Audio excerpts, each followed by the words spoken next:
Well, I used to be able to type 120 words a minute. As you can see, with this thing that's in my hand, I'm pretty limited in what I can do as far as typing goes. I can type fine.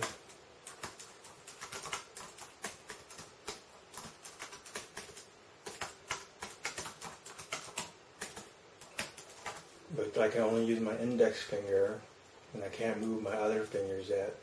So the typing is pretty limited. So let me take this brace off. You can see the use of my hands. And this is without the brace. As you can see, I can't really move my fingers up more than this. I can only use a couple of fingers as far as typing goes. So it's pretty much just my index finger and my left hand.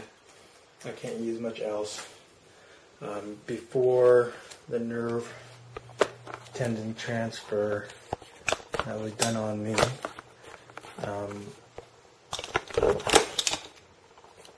sorry, I'm trying to position the camera.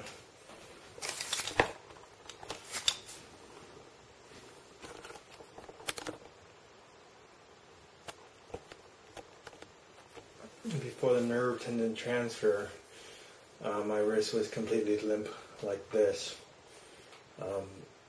and my fingers were like this pretty much.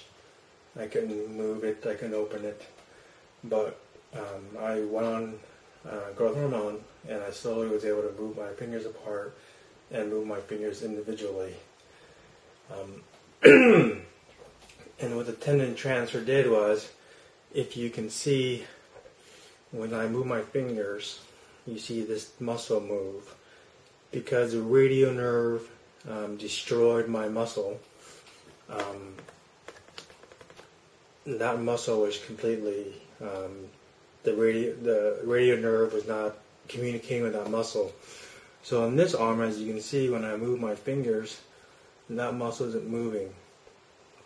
At the bottom of your wrist, you have two muscles and two tendons that are connected at the bottom of your wrist that lowers your wrist. And you have one muscle and one tendon on top that raises your wrist. What the muscle tendon transfer did was take one of these muscles and one of these tendons from the bottom, because it's redundant, and you put it on top to raise my wrist. As you can see here, here's an incision of a scar, and that's one, and here's another one. And after my radial nerve transplant happened, it takes about the radial nerve to regrow about 1 inch per month. So from here, most of the radial nerve starts right here. So that's about 9 months worth. But I'm able to at least lift my wrist and use my fingers somewhat. As you can see, the big difference between my right forearm and my left forearm. I mean, it's a huge difference. Even then, my hands shake uncontrollably. And here's in this view. It's a lot bigger. And this is me not working out in 9 months. And my left wrist, my left forearm is pretty much, atrophied. It's about 4 inches across, while my right forearm is this much bigger. So that's the big difference in my arms right now.